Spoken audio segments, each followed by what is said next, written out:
अंतरराष्ट्रीय युवा विद्वान, जैन दर्शन में यूनिवर्सिटी टॉप व गोल्ड मेडलिस्ट, जैन सिद्धांत एवं न्याय विषयों को सरलता से समझाने वाले, यूएसए, इंग्लैंड, ऑस्ट्रेलिया आदि अनेक देशों में जैन धर्म की महती प्रभावना करने वाले, पंडित टोडरमल पुरस्कार, युवा विद्वत रत्न आदि अनेक पुरस्कारों से सम्मानित मूर्धन्य विद्वान डॉक्टर संजीव कुमार गोधा जयपुर द्वारा जानिए धर्म का मर्म। डॉक्टर संजीव कुमार जी गोधा के प्रवचन प्रसारण का लाभ प्राप्त कर ज्ञानदान में सहभागी बने। एक दिन की 9,000 अथवा 3,000 के 3 प्रायोजक मिलकर भी ज्ञानदान स्वरूप प्रदान करने पर लाखों लोगों द्वारा प्रवचन सुना जाता है। अर्थात 1 रुपए की अल्प राशि में 10 भाई बहन प्रवचन का लाभ लेते हैं और प्रायोजक परिवार का उस दिन प्रवचन के आरंभ व अंत में रंगीन चित्र व सभी के नाम का उल्लेख किया जाता है। इस कार्यक्रम के प्रायोजक हैं श्री प्रेमचंद जी बजाज, श्रीमती सुनीता जी बजाज, श्री तन्मय जी बजाज, श्रीमती चंद्रा जी बजाज, श्री ध्याता जी बजाज, अध्यक्ष मुमुक्षु आश्रम कोटा राजस्थान। बजाज TMT सरिया, प्रेम जैन इस्पात उद्योग प्राइवेट लिमिटेड, रानपुर कोटा राजस्थान। सिद्ध सूर्य उपाध्याय साधु सर्व अर्थ के प्रकाशी मांगलिक तिनको स्वरूप जान राग तेवर जो भक्ति काय को नमाए स्तुति को उचारी है। धन धन दिन हित काने सब आज गाए कर जोड़ बार बार वंदना हमारी है। मंगल कल्याण सुख ऐसो हम चाहते हैं। ओ मेरी ऐसी दशा जैसी तुम नारी है। ओ मेरी ऐसी दशा जैसी तुम नारी है। ओ मेरी ऐसी दशा जैसी तुम नारी है। क्षत्र चूड़ामणि नामक ये ग्रंथ, इस ग्रंथ के प्रथम लंब को आधार बनाकर कल हम यहाँ 20 नंबर के श्लोक तक चर्चा कर चुके हैं, जिसमें विरागी और रागी जीवों के अंतर को बतलाया गया। माने विषयासक्त जीव अपना काल भोगों में गंवा देते हैं, इस दुर्लभ मनुष्य जीवन के क्षणों को बर्बाद कर देते हैं, और जो जीव विरक्त होते हैं वे अपने मनुष्य जन्म को सफल और सार्थक करते हैं। प्रसंग चल रहा था राजा सत्येंद्र का। राजा सत्येंद्र काष्टांगार को राज्य देने के लिए तैयार हो गए, विषयों में अंध होकर, और सत्येंद्र की पत्नी का नाम था रानी विजया। देखिए, विनाश काले विपरीत बुद्धि, जब काली खोटा आ गया, जब खोटी होनहार है, जब अहित ही होना है, तो बुद्धि भी विपरीत उल्टी ही चलती है। बुद्धि कर्मानुसारिणी, ये यहाँ नीतिकारों ने कही बात। देखिए, रानी विजया का स्वप्न देखना, पेज नंबर है 52, श्लोक नंबर है 21। क्या स्वप्न देखे और उसका फल क्या होगा। सातु निद्रावती स्वप्न मद्राक्षित क्षण दाक्षये अस्वप्न पूर्वं ही जीवानाम नहीं जातु शुभाशुभम। क्या कह रहे हैं अन्वय अर्थ में, तू अर्थात इसके अनंतर निद्रावती सा नींद में सोई हुई उस विजया रानी ने क्षण दाक्षये रात्रि के अंतिम समय में स्वप्न अद्राक्षित देखा। अत्र नीति क्या है, ही माने निश्चय से, जीवानाम मनुष्यों के, अस्वप्न पूर्वम बिना स्वप्न के, जातु माने कभी भी, शुभाशुभम शुभ और अशुभ कार्यों का प्रादुर्भाव ना माने नहीं भवती होता है। ये नीति है। इस जगत में इन मनुष्यों के बिना स्वप्न के शुभ और अशुभ कुछ भी कार्यों का प्रादुर्भाव नहीं होता है। माने आपके रात्रि में आने वाले स्वप्न इस बात को अवश्य सूचित करते हैं कि आपके साथ में शुभ या अशुभ कैसा फल मिलने वाला है। बहुत लंबा चैप्टर है स्वप्न फल का, माने ये साधारण नहीं है ये बात। माता को आने वाले 16 स्वप्न, तीर्थंकर की माता को जो 16 स्वप्न आते हैं वे तो इस बात को सिद्ध करते ही हैं कि भविष्य में कैसा पुत्र जन्म लेने वाला है, बाल तीर्थंकर के स्वरूप को बतलाते हैं। इसी तरह से सम्राट चंद्रगुप्त को भी 16 स्वप्न आए थे, और चंद्रगुप्त के 16 स्वप्न भी कई जगह पर तीर्थ क्षेत्रों में लगे हैं। आपके मथुरा में भी हैं क्या? बहुत जगह पर है। तो उन स्वप्नों के आधार पर भी उन जब स्वप्नों का फल देखा गया तो इस पंचम काल में होने वाली घटनाओं का उल्लेख, परिस्थितियों का उल्लेख, कैसी परिस्थितियां इस पंचम काल में बनने वाली है, ये काल किस प्रकार का आने वाला है, ये चर्चा हुई। न केवल महापुरुषों के स्वप्न, भरत जी को भी स्वप्न आए, बहुत स्वप्नों की चर्चाएं शास्त्रों में मिलती है। जन सामान्य को भी जो स्वप्न आते हैं वे स्वप्न निरर्थक नहीं होते हैं। आप उन स्वप्नों को न पहचान पाएं, उनके फल को न पहचान पाएं, ये अलग बात है, क्योंकि आप कितना पहचानेंगे। स्वप्न तो अनगिनती प्रकार के होते हैं, बदला भी नहीं जा सकता है उसे, आप बदल भी नहीं सकते हो, क्योंकि वो तो इंडिकेशन मात्र है ना कि ऐसा होने वाला है, ऐसा होगा। मान लीजिए सुबह सूर्योदय से पूर्व जब प्रकाश दिखने लगा तो वो इस बात का संकेत है कि अब सूर्य उदय होने वाला है। आप उसे बदल थोड़ी दे सकते हो, उसको जान लिया हमने पहले से। ऐसे ही यहाँ कह रहे हैं स्वप्नों के माध्यम से भविष्य ख्याल में आ जाता है। जो विशेष महापुरुष होते हैं वे उन स्वप्नों के फल को भी भली प्रकार देख लेते हैं, जान लेते हैं, समझ लेते हैं। अब आप किसी पुस्तक के आधार पर स्वप्न फलों को देखने का प्रयास करो तो नहीं देख पाओगे। उसका कारण ये है कि स्वप्न में तो कुछ भी बात आ सकती है।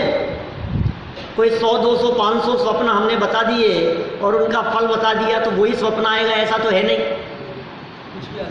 हमने 500 बतला दिए, 1000 बतला दिए, 5000 बतला दिए, लेकिन संख्यात असंख्यात प्रकार के हो सकते हैं ना स्वप्न। तो मुझे स्वप्न में पारस जी दिख गए और मुझे स्वप्न में दीपेश जी दिख गए, मुझे स्वप्न में अजय जी दिख गए, मुझे स्वप्न में शारदा जी दिख गए। तो कितने क्या हो सकता है स्वप्न में, बताओ मेरे को।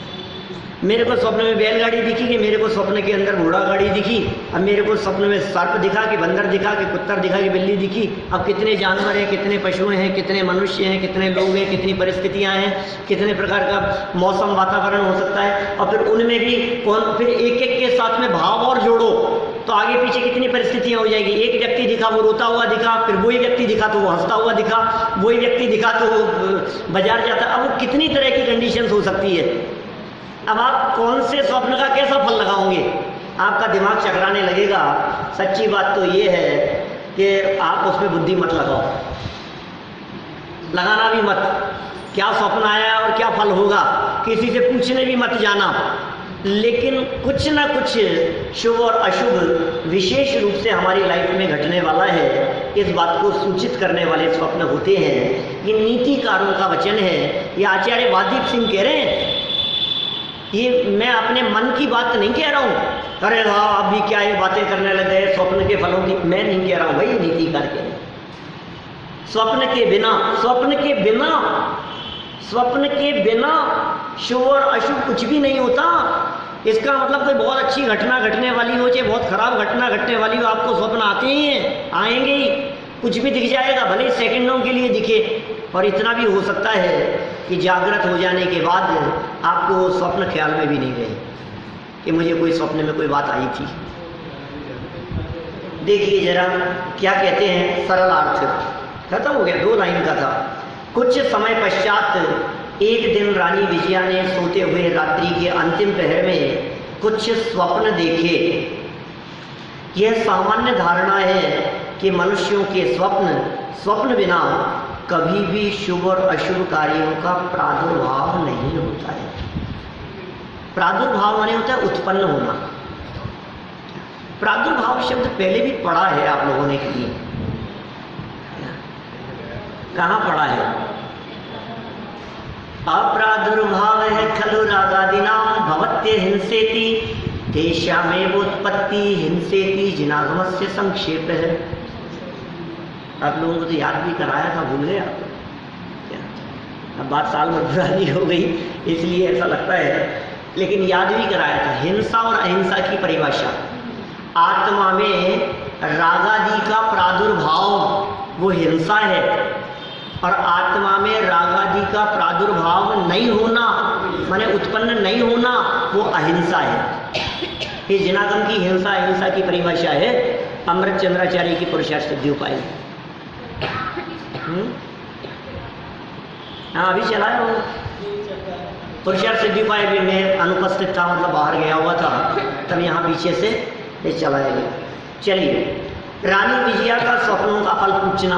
अब स्वप्न आए, कोई विशिष्ट प्रकार के स्वप्न आते हैं तो उनके फल पूछ भी लेते हैं, और विशेषकर महारानियाँ अपने राजाओं से अपने पतियों से उनके स्वप्न के बारे में पूछती है। देखिए, वैभातिक विधेरन्ते विभोरन्ति कमीयुषी अर्धासन निभिष्टेय मभाशिष्ट भूभुज। वैभातिक विधेय प्रातः काल संबंधी शौच आदि कार्यों के अंते अनंतर इयम यह रानी विभव अपने पति के अंतिकम समीप ईयुषी आकर अर्धासन विनिष्ठा आधे आसन पर बैठकर भूभुज राजा से अपने देखे हुए स्वप्नों के बारे में अभाशिष्ट बोली। ये भी कोई विशेष चर्चा नहीं है यहाँ, बस कहानी आगे बढ़ रही है, सरल बातें हैं। रानी प्रातः काल संबंधी शौच आदि नित्य कर्मों से निवृत्त होकर राज दरबार में अपने पति के पास गई तथा सिंहासन के अर्ध भाग पर बैठकर राजा से स्वप्नों का फल पूछने लगी। स्वप्नों का फल आगे, श्रुत्वा स्वप्नत्रयं राजा ज्ञात्वा च फलमप्रमात् प्रतिवक्तुमुपादत्त किंचिन्यञ्चन्मना भवन्। राजा सत्येंद्र स्वप्नत्रयम् तीनों स्वप्नों को श्रुत्वा सुनकर, माने तीन स्वप्न आए थे उसे, ये भी सिद्ध हो गई बात। च माने और, फलम फल को ज्ञातवा जानकर, अक्रमात् क्रम भंग करके, किंचन जन्मना भवन दुखित मन से, प्रतिवक्तुम उत्तर उपादत्त देते हैं।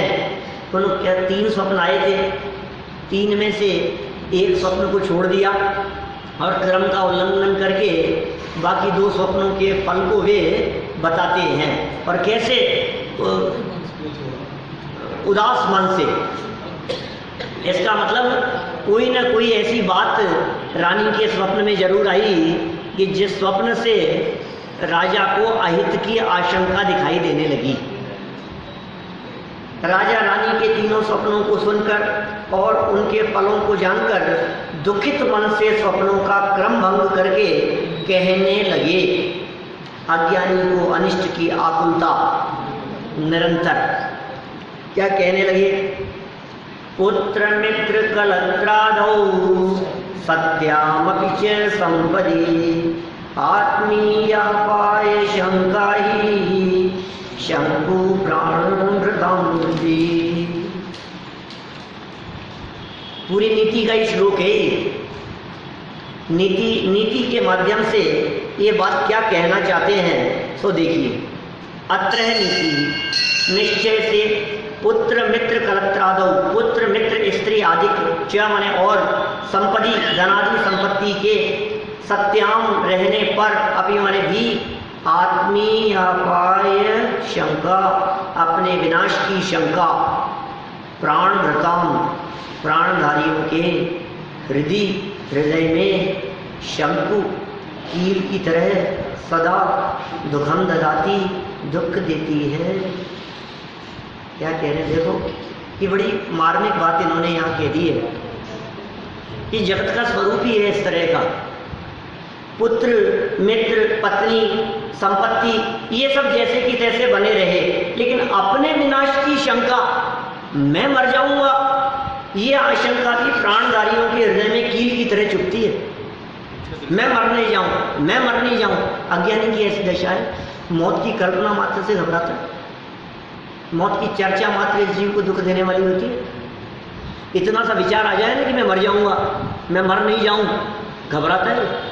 अभी मैं कह दूं ना आपको कि कल का भरोसा नहीं है, यहाँ से जाने के बाद मैं बचूंगा कि नहीं बचूंगा, तो एक आध लोग तो ऐसा, अरे शुभ शुभ बोलो, अशुभ बातें मत करो। क्यों? मरने की चर्चा क्या अशुभ चर्चाएं हैं? ये तो परम सत्य है भाई, मरना सबको एक दिन, अपनी अपनी बार, इसमें क्या अशुभ है? बल्कि सुनो, मरने संबंधी यदि आपको यदि कोई स्वप्न आता है तो वो अशुभ फल प्रदान करने वाला नहीं होता, वो शुभ होता है। क्या? शव यात्रा यदि आपको दिखाई देती है ना कहीं रास्ते में चलती हुई, तो वो अशुभ नहीं है, वो शुभ है। कारण क्या है कि उसे देख करके आपको विरक्ति का भाव आएगा, उसे देखकर आपको वैराग्य का भाव आएगा, उसे देख करके संसार की क्षणभंगुरता का भाव आएगा। उस शव यात्रा को देख करके आपको आएगा, देखो यार जगत का स्वरूप कैसा है। तो ये अशुभ नहीं है। जिन चीजों को देखकर आपके परिणाम संभले, वो शुभ है, वो अच्छा है, वो भला है। तो यहाँ इन्होंने कैसी बात कह दी है, अपना विनाश, मैं मर नहीं जाऊं, मैं मर नहीं जाऊं। दुनिया का कोई व्यक्ति मरना नहीं चाहता है, हर व्यक्ति मरने से घबराता है, मरने से डर लगता है। वही गाड़ी धड़कन रुकती नहीं है ना, बगल में से गाड़ी तेज स्पीड से निकल जाए तो धड़कन नहीं रुकती 10 मिनट तक।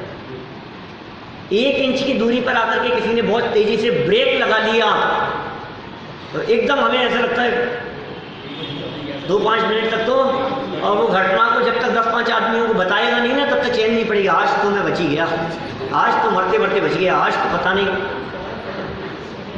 आज तो समझ लो आप आ गया मैं, लेकिन पता नहीं आज तो कोई समय ही अच्छा था, कोई दिया लिया आड़े आ गया। इस तरह की बातें करने वाले आपको जगह जगह पर मिलेंगे। मरने से कितना डर लगता है इसको, सच में क्यों न लगे, क्योंकि मौत एक बहुत खतरनाक स्थिति का नाम है। जब एक पदार्थ के वियोग में ये जीव अत्यंत आकुलित हो जाता है, एक वस्तु के चले जाने में इसकी आकुलता चरम सीमा पर होती है, तो मौत किसका नाम है। मैं इतनी सी बात कह दूं कि अभी ये जो मोबाइल है ना, ये छूट जाए मान लो कहीं बाजार में किसी सब्जी वाले के यहाँ सब्जी खरीदते समय आपका मोबाइल छूट गया और 2 मिनट बाद आप जैसे ही कुछ आगे बढ़े, क्योंकि मोबाइल तो ऐसी चीज़ है 2 मिनट में पता लग जाता है आपको, इससे ज़्यादा भूलता कहाँ है मोबाइल को आज के ज़माने में। फिर 2 मिनट जैसे ही आगे बढ़े और आपको तुरंत याद है मोबाइल नहीं दिख रहा, और तुरंत दौड़ टेंशन, और दौड़ते हुए इधर उधर गए वहाँ, अब मोबाइल नहीं दिख रहा है। अब आपकी आकुलता का ठिकाना नहीं, क्या चला गया भाई साहब, एक मोबाइल गया है आपके पास से। क्यों सर? सिर्फ एक मोबाइल गया, मोबाइल तो छोड़ो, रुमाल आपका छूट जाए ना, क्या लगता है कि चला गया। आपकी चप्पल चली जाए, आपकी घड़ी चली जाए, किसी भी चीज़ के बारे में, यहाँ से नीचे उतरे और आपको दिखे कि यार बाइक गायब हो गई, ये क्या हुआ, यही तो खड़ी करके गया था मैं, रोज यही खड़ी करता हूँ, और एकदम तो धड़कन ऐसी हो गई, फिर मालूम चला यार आज इधर जगह नहीं थी तो मैंने उधर खड़ी की थी। क्या हुआ? ये जो तकलीफ है आपकी, एक बच्चा मर जाए, मान लो 10 साल का बच्चा, 15 साल का बच्चा है आपका, वो 15 साल का बच्चा यदि आपका वियोग हो गया, मर गया, आपकी हालत क्या होती है? एक गया है ना, बाकी पूरा परिवार तो है, पत्नी है और बच्चे हैं, माता पिता है, भाई बहन है, सारा परिवार है, यार दोस्त है, रिश्तेदार हैं, सब कुछ है। एक ही गया है ना आपके बीच में से, जिसमें आपकी हालत क्या होती है? एक नहीं कह रहा मैं, एक के चले जाने में इतनी तकलीफ होती है, तो मरण उस स्थिति का नाम है जहाँ एक चीज नहीं छीनी जाती, जहाँ सारे संयोग एक साथ छीन लिए जाते हैं। सिर्फ अकेला एक ही नहीं जाएगा, सभी छीन लिए जाएंगे। आप सोचिए, आपसे अकेले एक मोटरसाइकिल छीन करके नहीं ले गया कोई व्यक्ति, फिर आपकी गाड़ी भी चले गई, फिर आपका बंगला भी चले गया, फिर आपका मकान भी चले गया, फिर आपकी धन संपत्ति, आपका परिवार, सब कुछ एक झटके से एक साथ छीन लिया गया, उसका नाम है मौत। तो ये व्यक्ति मौत से घबराए क्यों नहीं? डर क्यों नहीं लगे इसको? डरता है, घबराता है। वे ज्ञानी जीव मौत से नहीं डरते हैं जिन्होंने अपने अमर स्वभाव को देखा है, जिन्होंने अपने चैतन्य तत्व को देखा है, उन्हें मौत का डर नहीं होता। वे निशंकित होते हैं, वे ज्ञानी जीव। निर्जराधिकार की अंतिम गाथाएं, माने कितना कैसा स्वरूप है उनका। ज्ञानी जीवों की निर्भयता का क्या आधार है? उनको डर नहीं लगता है, मौत से डर नहीं लगता है। वे जानते हैं इन सबका तो वियोग होना ही है, ये सब चले गए तो क्या हो गया, इन सबको तो जाना ही है, इनका स्वरूप ही चले जाना है। लेकिन भाई मेरा जो ज्ञान है, मेरी जो चेतना है, मेरी जो नॉलेज है, मेरी जो पकड़ है तत्व के प्रति, मेरे जो परिणाम और मेरे जो कर्म हैं वो मेरे साथ जाने वाले हैं। ये देह भले ही छूट जाए लेकिन मैं मरता नहीं हूँ। ये ज्ञानियों की दृष्टि उस अमर तत्व पर होती है, ये उनकी निश्चिंतता का आधार होता है, इसलिए वे निश्चिंत बने रहते हैं, उन्हें कोई तकलीफ नहीं होती। मरण संबंधी किंचित थोड़ी बहुत आकुलता दिखाई देवे, लेकिन अज्ञानी जीव तो मरने की चर्चा से डरता है, मरने की चर्चा नहीं करना चाहता है। आप सोचो, शादी विवाह का प्रसंग चल रहा हो, बारात दरवाजे पर खड़ी हुई हो और कोई व्यक्ति ऐसी बातें करने लगे कि यार शादी तो हो रही है, लेकिन एक बात बतलाऊं, सच्ची बात है बिल्कुल, कि जिन दोनों की शादी हो रही है ना, इन दोनों में से कोई एक तो पहले मरेगा।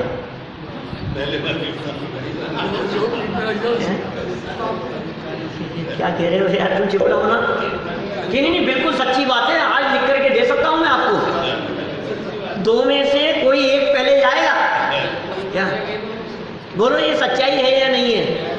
क्यों साहब, इन दोनों में से कोई ना कोई एक तो पहले जाएगा ही ना, या तो हस्बैंड पहले जाएंगे या वाइफ पहले जाएंगी, दोनों में से कोई एक पहले जाएगा। लेकिन भैया ये चर्चा करने लायक नहीं है। हर आदमी ये कहता है यार तू चुप रहे, तेरी इन सच्चाई की बातों को बंद कर। ये बातें अभी यहाँ करने लायक नहीं है। कैसा लगता है? अरिहंत नाम सत्य है, बोलो कैसा कैसा लगता है? अरे यार क्या क्या कह रहे हो आप? क्यों, ये सत्य नहीं है, ये नाम, यही नाम सत्य है। सिद्ध नाम, पंच परमेष्ठियों का नाम, पंच परमेष्ठियों का स्मरण। लेकिन कह करके देखो किसी के साथ क्या, कितना सुंदर कहा है इन्होंने यहाँ, कील की तरह चुनती है। फिर खुद के मरण की बात, अभी सबके चेहरों पर मुस्कुराहट इसलिए दिख रही है भैया क्योंकि ये पता नहीं किसके मरने की बात कर रहे हैं। क्या हमें ऐसा लग रहा है जाने, अरे हाँ सब मरते हैं, तो पता है वो मर गए, ठीक है मरेंगे, मैं थोड़ी ना मरने वाला हूँ। लेकिन जिस क्षण आपको कोई ऐसा बुरा स्वप्न आ जाए, क्या जिसमें आपको ही अपनी मौत दिख रही हो, अब बतलाओ क्या कहना है? अब भोजन नहीं चल रहा है, अब क्या हुआ? जब आपको कोई व्यक्ति मारने की धमकी दे करके चला जाए, अब बताओ रोटी क्यों नहीं चल रही है? क्या मैं मर नहीं जाऊं, बच्चे मर नहीं जाए, इनको मार नहीं देने, ये क्या हुआ? ये क्या हुआ? कील की तरह चुभती है, दुख देती है, अत्यंत पीड़ित होता है ये व्यक्ति। देखिए सरल अर्थ में क्या बात कहते हैं, मनुष्य को पुत्र मर जाए बहुत तकलीफ होती है, लेकिन फिर भी क्या कह रहे हैं, पुत्र की तुलना में, मित्र की तुलना में, स्त्री माने पत्नी की तुलना में, आदि सचेतन इष्ट जनों का संयोग और इनका तो संयोग, और धन संपत्ति, हवा पानी, आरोग्य इत्यादि बाह्य अचेतन सुख निमित्तक पदार्थों का संयोग उपलब्ध होने पर भी ये सब बना हुआ है। अच्छी हवा पानी मिल रही है, सब कुछ मिल रहा है, खाने पीने भोजन आदि की सारी व्यवस्थाएं। बोलो आपसे ये कहा जाए कि 2 मिनट बाद में तुम्हारी बलि चढ़ाने वाली है, बोलो खाने में क्या खाओगे? खाने में क्या खाओगे? 2 व्यक्ति तलवार लेकर के तुम्हारे बगल में खड़े हुए हो, क्या बोले तेरी गर्दन काटनी है, जल्दी से खा। क्या खाऊं मैं? तो मेरे को भोजन करूंगा। माने मौत के सामने उसको सारी अनुकूल परिस्थितियां भी अनुकूल नहीं दिखती हैं, उसको कुछ नहीं दिखता है। भरत जी घर में ही बैरागी, जब ये चर्चा चला करती थी भरत चक्रवर्ती के संदर्भ में, ऋषभ देव के ज्येष्ठ पुत्र थे, बड़े बेटे थे भरत जी, जब घर में ऐसी चर्चाएं चलती थी, ये वही भरत चक्रवर्ती हैं जिनके नाम से हमारे देश का नाम भारत पड़ा है। वे भरत चक्रवर्ती, आज इस हिंदुस्तान का नाम यदि भारत है तो वो भरत चक्रवर्ती के नाम पर इसका नाम भारत पड़ा है। वे भरत जी 6 खंड की विभूति के स्वामी, इतने बड़े सम्राट, कोई भी व्यक्ति चर्चाएं करते रहते थे उनके बारे में, नगर में समाज में लोग इस तरह की बातें करते थे। भरत जी घर में ही वैरागी, भरत जी घर गृहस्थी में रहते हुए भी वैरागी हैं। वैरागी हैं, ये कैसे हो सकता है? 6 खंड की विभूति का स्वामी, इतना बड़ा सम्राट, इतने हजारों इसके पास में राजमहल हैं, इतनी लंबी चौड़ी संपत्ति है, धन वैभव कोई कमी नहीं है, और आप कह रहे हो वैरागी हैं। लोग चर्चाएं करते थे इस तरह की, बहुत से लोग प्रशंसा भी करते थे, लेकिन एकाध व्यक्ति कभी कोई ऐसा भी सिर फिरा था जिसने कहा कि यार ये बातें कहने की बातें अलग है, ऐसे कोई वैरागी होते हैं क्या? ये बात जचती नहीं, समझ में नहीं आ रही है ये बात। लेकिन आपको पता होना चाहिए चक्रवर्तियों की 5 इंद्रियों की सामर्थ्य भी बहुत होती है। चक्रवर्ती की चक्षु इंद्रिय की सामर्थ्य ऐसी होती है, भरत जी चक्रवर्ती की, 12 चक्रवर्ती सभी की, अपने घर की छत पर खड़े होकर 47,263 योजन की दूरी पर उदित होते हुए सूर्य विमान में स्थित अकृत्रिम चैत्यालय के दर्शन कर लेते हैं। माने सूर्य बिंब में मौजूद जैन मंदिर, वहां विराजमान प्रतिमाओं के दर्शन ये कहां से कर लेता है? ये अपने घर की छत पर से। इतनी चक्षु इंद्रिय की सामर्थ्य होती है, स्पर्शन इंद्रिय की अद्भुत सामर्थ्य होती है, कर्णेंद्रिय की सामर्थ्य इतनी होती है कि 12 योजन तक के शब्द स्पष्ट जान ले रहे। हमारे कानों की तो हालत ऐसी है कि यदि इधर देख करके मास्टर जी पढ़ा रहे हों और पीछे कोई बच्चा बोले कौन बोल रहा है, इसलिए आवाज आ रही है, इतना भी नहीं पता लगता है 50 बच्चों में। 18 करोड़ घोड़ों में से रात को कौन सा घोड़ा रोता रहा दर्द की वजह से, ये राजमहल में बैठे हुए महाराजा बता सकते हैं क्या? 7,95,25,529 नंबर का घोड़ा रात को रो रहा था।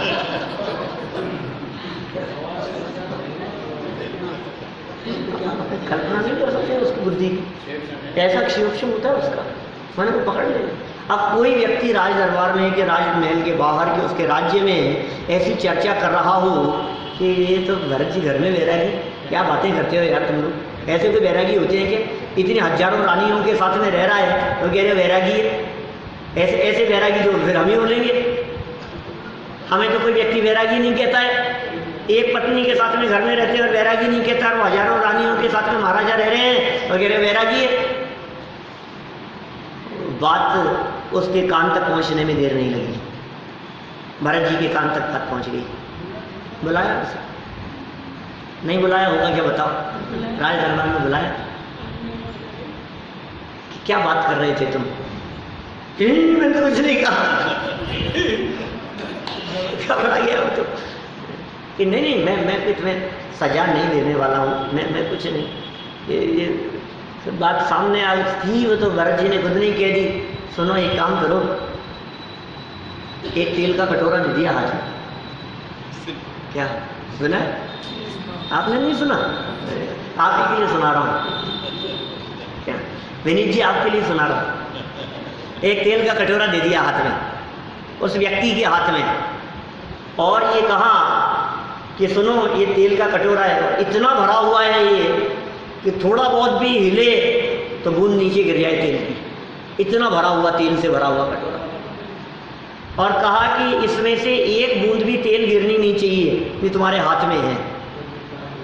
और सुनो, यदि ये तेल की बूंद नीचे गिरेगी तो 4 लोग तुम्हारे पास में ये नंगी तलवार लेकर के चलेंगे। जैसे ही एक बूंद नीचे गिरी और तुम्हारी गर्दन धड़ से अलग कर दी जाएगी। कि साहब ये सजा दे रहे हो मेरे को? कि नहीं, सजा नहीं दे रहा हूँ, मैं तुम्हारे को निर्देश दे रहा हूँ कि मेरे 96,000 महल है, जाओ महलों में घूम के आओ, सारे महल देख आओ। हाथ में तेल का कटोरा है क्या? एक महल में गया, 2 में गया, 3 में गया, महल सारे देख करके वापस लौट करके आया। तो भरत जी ने पूछा, बताओ कैसे लगे महल, देखे हमारे सारे महल? महाराज मुझे तो कटोरा दिख रहा था, मुझे तो मौत दिख रही थी क्या, मैं महलों को क्या देखता, मुझे तो आपके इन सिपाहियों की नंगी तलवार दिख रही थी क्या।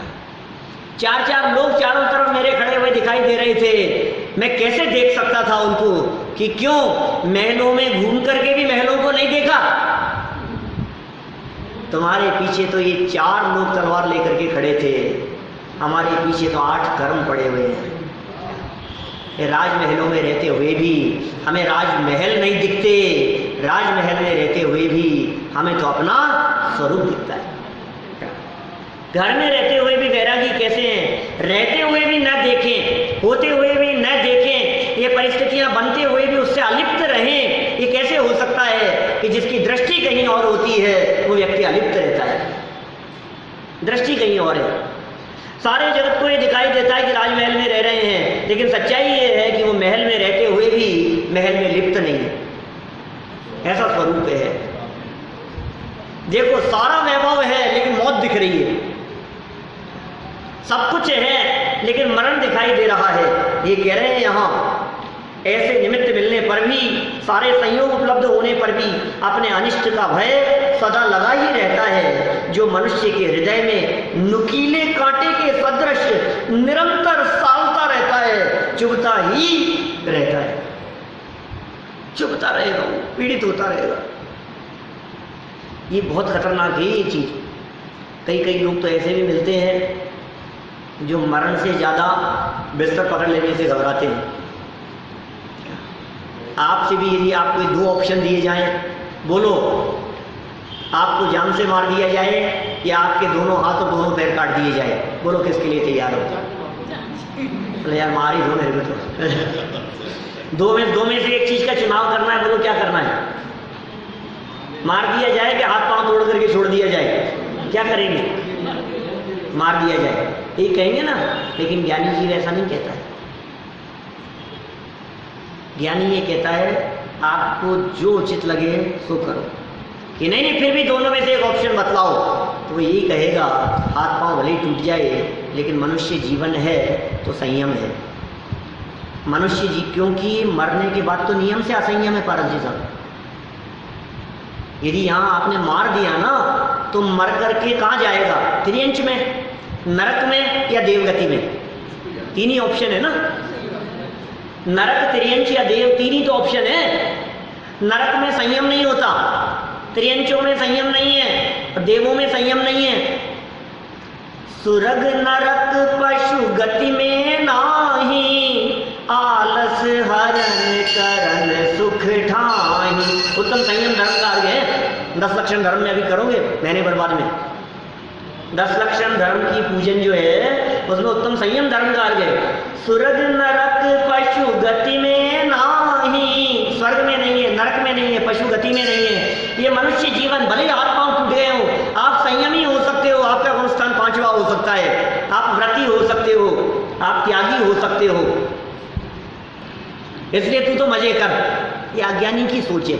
और ज्ञानी कहता है नहीं भाई समय नहीं है, क्या पता कब जीवन की शाम आ जाए, कब ये जीवन ढल जाए, ये मनुष्य जीवन कब पूरा हो जाए।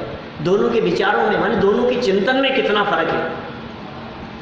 ढलता सूरज संध्या समय का मानव से कह गया,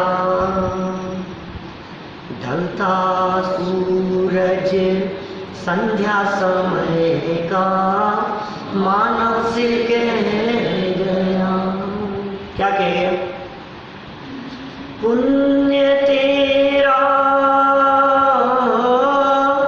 पुण्य तेरा नर जन्म के संग बह गया, ढलता सूरज संध्या समय का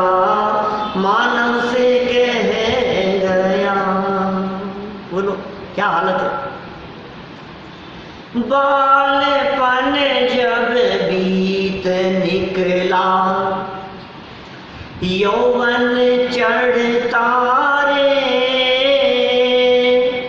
यौवन चढ़ता रे। वृद्धपन अब शीघ्र आया, जीवन सड़ता रे, जीवन सड़ता रे। इस अंधेरी, इस अंधेरी गली का मग तंग रह गया। इस कार्यक्रम के प्रायोजक हैं श्री प्रेमचंद जी बजाज, श्रीमती सुनीता जी बजाज, श्री तन्मय जी बजाज, श्रीमती चंद्रा जी बजाज, श्री ध्याता जी बजाज, अध्यक्ष मुमुक्षु आश्रम, कोटा, राजस्थान। बजाज TMT सरिया, प्रेम Jain Ispat Udyog private limited, Ranpur, Kota, Rajasthan. Doctor Sanjeev Kumar ji Godha के प्रवचन प्रसारण का लाभ प्राप्त कर ज्ञानदान में सहभागी बने। एक दिन की 9,000 अथवा 3,000 के 3 प्रायोजक मिलकर भी ज्ञानदान स्वरूप प्रदान करने पर लाखों लोगों द्वारा प्रवचन सुना जाता है। अर्थात 1 रुपए की अल्प राशि में 10 भाई बहन प्रवचन का लाभ लेते हैं और प्रायोजक परिवार का उस दिन प्रवचन के आरंभ व अंत में रंगीन चित्र व सभी के नाम का उल्लेख किया जाता है।